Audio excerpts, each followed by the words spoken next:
आपके भतीजे का एक वीडियो वायरल हुआ जिसपे भाजपा ने यार इसके अलावा बहुत कुछ है यार। मैं आरोप प्रत्यारोप की राजनीति नहीं करता। नहीं आपको कोई सवाल, आपको कोई विकास से एक मिनट, आपको विकास एक मिनट यार भाई, आपको विकास से संबंधित मुझसे सवाल पूछना हो, आप मुझसे विकास के संबंधित कोई सवाल पूछना हो मुझसे पूछिए। नहीं आप मुझसे सवाल उससे पूछिए। संविधान का मखौल उड़ाने का कोई मतलब ही नहीं है। क्या मखौल उड़ गया उसके अंदर, पहले मुझे बता दीजिए। आपने देखा वीडियो, आपने देखा तो आप मुझे बताओ क्या मखौल उड़ गया। और इसके अलावा बहुत विषय है यार, बहुत विषय है यार, छोड़ो इसे। नहीं कोई मखौल नहीं, संविधान हमारे लिए ग्रंथ है और अपने संविधान का सबसे ज्यादा सम्मान करते हैं।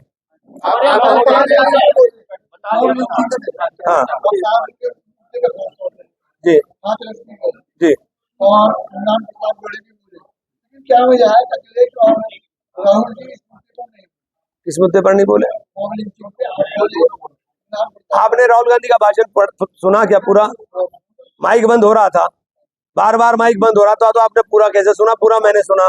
अखिलेश जी ने भी बोला, अखिलेश जी ने तो पूरी चौपाइयां पढ़ के सुना करके बोला कि तुम नफरत क्यों बोल रहे हो, मोहब्बत की बात करो और डराओ मत। राहुल गांधी तो बार बार कह रहे थे डराओ मत, और किस तरह बोलेंगे साहब? हमारे यहाँ बस अड्डे की समस्या है बहुत पुरानी है। जी जी। तो हाँ, जनप्रतिनिधि होने से क्या प्रयास करेंगे?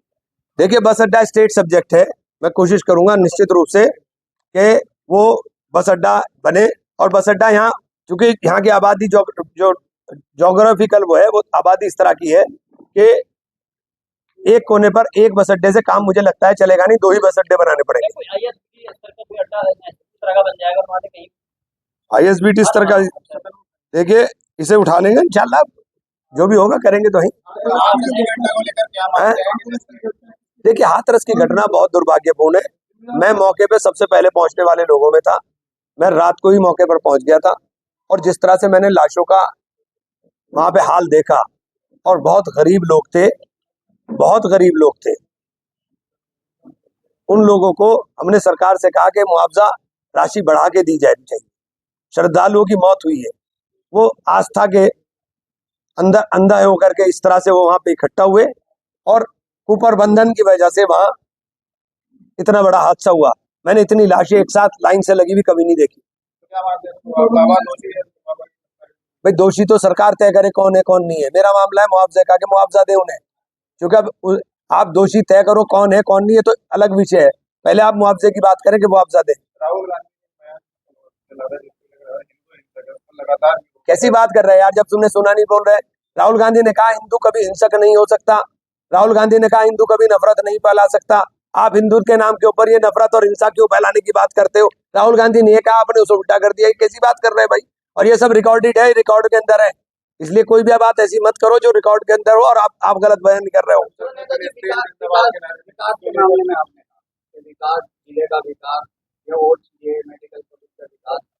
आपने बिजली की समस्या को लेकर माननीय योगी आदित्यनाथ की तारीफ?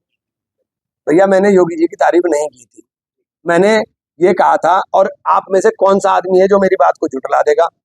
इस कड़कड़ाती गर्मी में जब ट्रांसफार्मरों के ब्लास्ट हो रहे हो, बिजली के कर्मचारी रात भर करके काम कर रहे थे, मैं जाग रहा था, मैं देख रहा था, मैं करा रहा था, लाइट हमें अच्छी मिल रही थी, मैंने अच्छी लाइट की बात तारीफ कर दी, आपने योगी से जोड़ दी। बताओ इसमें मेरी क्या गलती है भाई? तो लाइट अच्छी थी यार, अगर मैं कहूँ कि नहीं थी तो क्या नहीं थी?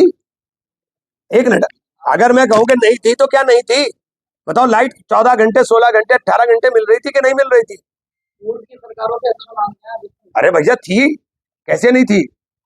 आप कैसी बात कर रहे हो यार? एक विपक्ष में होने का मतलब केवल आलोचना हो गया कि हम आलोचना ही करते रहेंगे?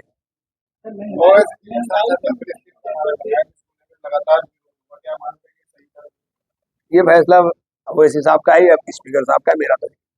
चंद्रशेखर आजाद लगातार जो है आवाज उठा रहे हैं कि कावड़ को लेकर अस्पताल और रोड बंद हो जाते हैं, लेकिन 20 मिनट की नमाज होती है, रोड बंद को लेकर उन्होंने बयान दिया था, क्या मानते हैं? ऐसा है, जो बयान चंद्रशेखर ने दिया उसका जवाब चंद्रशेखर से लेना, समझ गए आप? मुझसे आप जवाब मत दो। और जहां तक नमाज की बात आप कह रहे हो, मुझे ये सरकार है और क्या हमारे साथ होना और क्या हो रहा है ये सबको पता है, आपको पता है, मुझे पता है।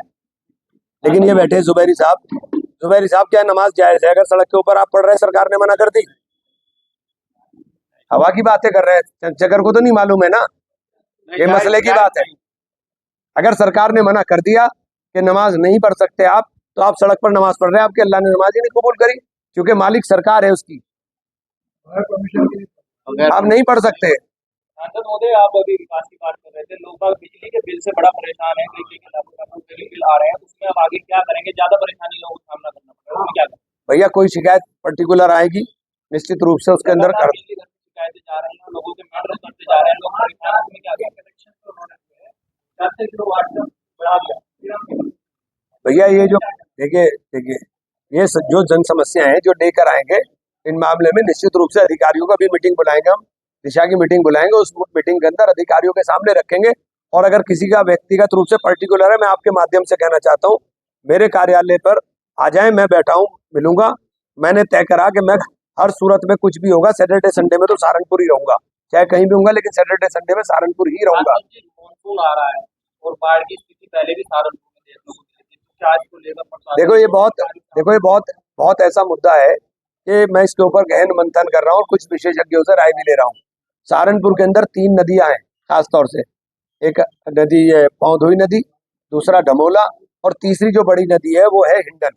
और जब ये तीनों नदी एक जगह मिलती हैं तो हिंडन के अंदर फ्लो ज्यादा होता है, हिंडन पानी नहीं ले पाती और ये बैक मारता है, और बैक वाटर से पूरे शहर के अंदर हमारे तबाही मचती है। तो इसमें हम क्या करा सकते हैं, इसका क्या रास्ता निकल सकता है? चूंकि प्राकृतिक आपदा है, लेकिन इसका कोई रास्ता कोई ना कोई निकलने का होगा, उसमें हम विशेषज्ञों से राय लेकर के काम करेंगे। जुबैरी साहब आगे आ जाओ। उस जगह वही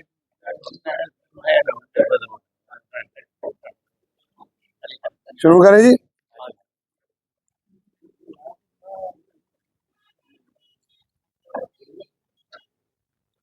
हमारे साथी एमएलसी शाहनवाज साहब, हमारे जिला अध्यक्ष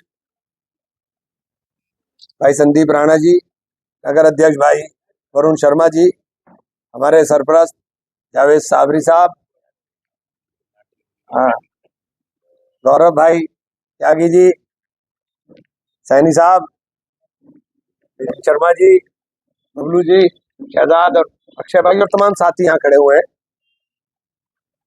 मैंने एक वादा किया था कि सहारनपुर का सांसद गूंगा नहीं होगा, और उसे 100% वादे को पूरा करूंगा कि सहारनपुर का सांसद गूंगा नहीं होगा। हर सत्र में सहारनपुर की आवाज संसद में गूंजने का काम करेगी। मेरा लक्ष्य विकास और सौहार्द दोनों को बरकरार रखना, और इसीलिए मैंने तय किया कि मैं किसी के साथ, जो मेरे साथ अच्छा किया, जिसने बुरा किया, जिसने सब कुछ किया, उन तमाम यादों को मैं अपने दिमाग से निकाल चुका, और मैं याद भी नहीं रखना चाहता कि किसने क्या किया, जिसने वोट दिया नहीं दिया। अब अल्लाह ने, ईश्वर ने मुझे सांसद बना दिया, तो मैं लोगों की खिदमत के अंदर अपना वक्त देने का काम करूंगा, और विकास के लक्ष्य को सौहार्द के साथ, क्योंकि सबसे जरूरी है समाज के अंदर सौहार्द, सौहार्द के साथ विकास के लक्ष्य को पूरा करने का प्रयास करेंगे। हमने सहारनपुर शहर में जाम की समस्या से निजात के लिए एलिवेटेड रोड की बात अपने आप सब लोगों के सामने कही थी। मैं माननीय मंत्री जी से मिला, तब उन्होंने मुझसे एक बात कही, मैं किसी पर आरोप नहीं लगाना चाहता, लेकिन उन्होंने मुझसे बात कही, ये 2016 में ये योजना आई थी, अगर उसी वक्त सांसद लिख के देते तो मैं उसके ऊपर एलिवेटेड रोड उतार करके इस हाईवे को, स्टेट हाईवे को ट्रांसफर करता। लेकिन चूंकि अब ये स्टेट हाईवे में ट्रांसफर हो गया, इसलिए गवर्नमेंट ऑफ उत्तर प्रदेश से इसकी एनओसी जारी करा दो और हम इसका पैसा जारी कर देंगे। मुझे मंत्री जी ने आश्वस्त किया है, और मैंने नगर विधायक से इस संबंध में खुद बात कर करके कहा था कि आप और हम दोनों गाड़ी के पहिए हैं, और जनहित के मुद्दे पर राजनीति अपनी जगह है, लेकिन जनहित के मुद्दे पर हम सब लोग मिलकर के काम करें। और अगर हम लोग मिलकर के काम करेंगे तो निश्चित रूप से जन समस्याओं के निराकरण करने में हमें सबसे ज्यादा आसानी होगी। दूसरा, दिल्ली यमुनोत्री नेशनल हाईवे जो अधूरा पड़ा है, अपूर्ण स्थिति में है, और जिसके ऊपर मां शाकुंभरी सिद्धपीठ है, उसको लिंक रोड बना करके मैंने प्रपोजल दिया और इंशाल्लाह मुझे उम्मीद है ये पूरा भी हो जाएगा। सहारनपुर के अंदर हॉस्पिटल का मुद्दा मेरे लिए सबसे अहम है और मैंने समय मांगा है अभी स्वास्थ्य मंत्री जी से। समय मिल जाएगा तो प्रधानमंत्री जी की जो स्वास्थ्य योजना है उसमें 8 सुपर स्पेशलिटी विभाग बना करके एक नए ब्लॉक का निर्माण सहारनपुर में कराना मेरी प्राथमिकता होगी, जिसके बाद सहारनपुर के 95% मरीज बाहर जाने बंद हो जाएंगे, सब इलाज यहीं मिलेगा। 95% सारी सुविधाएं यहाँ होंगी। ये मेरा प्रयास है और इंशाल्लाह मैं इसे बहुत जल्दी पूरा करने का काम करूंगा। इसके लिए मैं जरूरत होगी उत्तर प्रदेश के स्वास्थ्य मंत्री जी से मिलने की, उनसे भी मिलूंगा। मुख्यमंत्री जी से आवश्यकता होगी, मुख्यमंत्री जी से भी मिलूंगा। हमारा प्रयास ये कि हम लोग जिले के अंदर विकास के नए कीर्तिमान स्थापित करें और मुझे उसका कोई क्रेडिट भी नहीं चाहिए।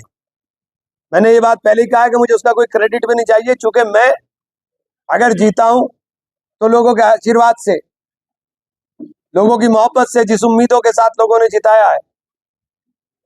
क्रेडिट जिसे लेना हो बोले, मेरा मकसद काम होना है कि काम हो जाए। और मैं अपने तमाम सत्ता पक्ष के साथियों से भी हाथ जोड़ के विनती करूंगा कि विकास के काम के अंदर हम सहयोगी बने, एक दूसरे के राह में रोड़े ना अटकाएं। जहां जहां जरूरत हो वहां वहां आप मुझे लेके चलो और मैं आपको लेके चलूं, और हम हाथ से हाथ मिला करके सहारनपुर के अंदर विकास के नए कीर्तिमान को स्थापित करने का काम करें। हमारी प्राथमिकता में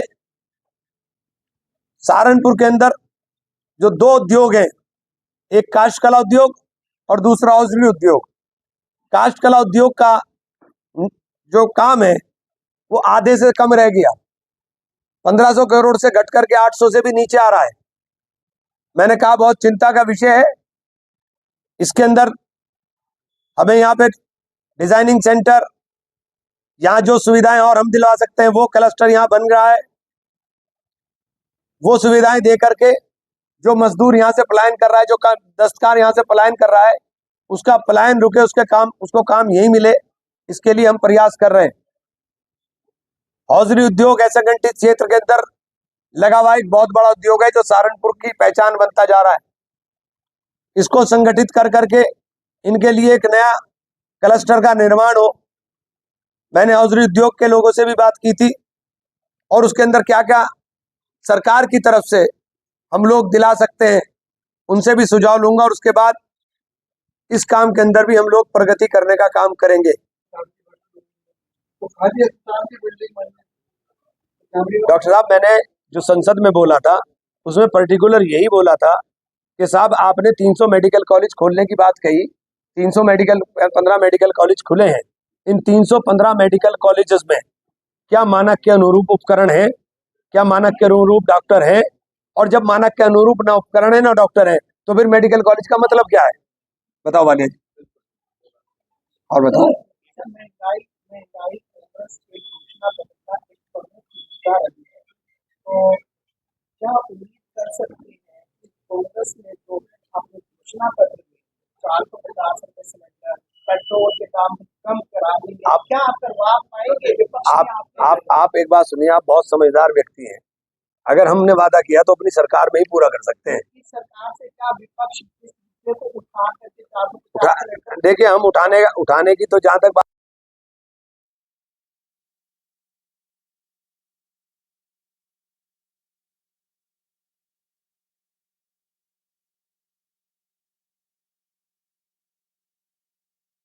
विषय कांग्रेस की सरकार का हो तो मुझे बताओ, मैं आपको जवाब दे दूंगा। माननीय रेल मंत्री जी आश्वासन दे करके गए थे। मैं कोशिश करूंगा कि आने वाले अपने इस कार्यकाल के अंदर सहारनपुर से देहरादून की सीधी रेलवे लाइन का हम काम पूर्ण करा सके। मैंने फिर कहा कि मुझे क्रेडिट की जरूरत नहीं है, जिसको इसका क्रेडिट लेना है ले, लेकिन मेरा मकसद है काम हो जाए। और मैं जो भी आवाज मजलूमों की होगी वो आवाज पार्लियामेंट में आपको सहारनपुर के सांसद के माध्यम से सुनाई देने का काम करेगी। मैं इतना वादा कर सकता हूं कि आप लोगों को अपने सांसद पर गर्व होगा कि अब आपके सांसद देश के अंदर देश के ज्वलनशील मुद्दों के ऊपर अपनी बात को रखने का काम करेगा। बहुत बहुत धन्यवाद साथी।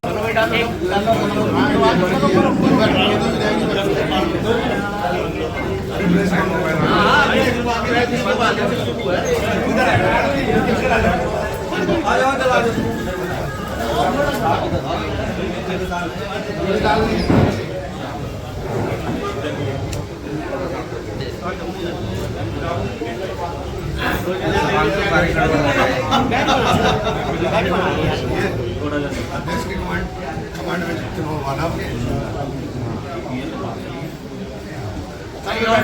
में